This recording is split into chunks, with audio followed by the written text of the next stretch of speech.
The sun had barely risen, casting a pale orange glow over my quiet suburban street. Birds chirped lazily, unaware of the storm brewing beneath the pristine facades of neatly trimmed lawns. I stood in my front yard, shovel in hand, staring at the earth beneath my feet. To the untrained eye, I was just another homeowner tending to my property, but today, the ground I was about to disturb held more than dirt. It held the truth. The HOA had been tightening its grip for months, sending letters, citations, and threats. But today, it had crossed a line. Their latest move?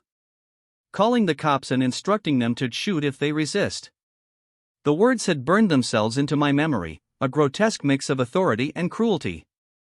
My neighbors had turned silent, fear had built invisible walls around them. But fear had never been my currency. I had something they didn't: determination.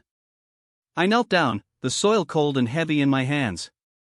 Each scoop felt symbolic, a rebellion against a system that had assumed power without accountability. Hours passed as I dug, muscles burning, sweat mixing with dirt. Beneath the topsoil, I found what I had been searching for: hidden documents, surveillance footage, and evidence of the HOA's illegal activities. Every piece of paper told a story: bribes, backroom deals, threats disguised as rules. By midday, I had unearthed a small trove, a time capsule of corruption.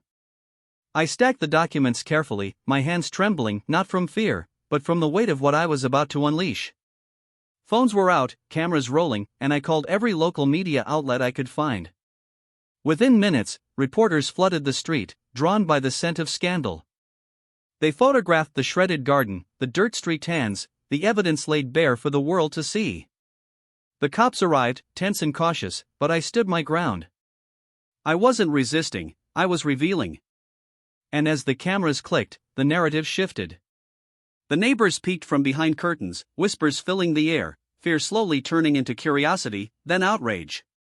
The HOA, once untouchable, found itself exposed, not through aggression, but through truth. By evening, the story was on every channel, social media exploding with disbelief. The HOA had overplayed its hand, and now the entire neighborhood knew. I leaned back against my shovel, chest heaving, watching as the sun dipped behind the houses. For the first time in months, the street felt alive, not with fear, but with possibility.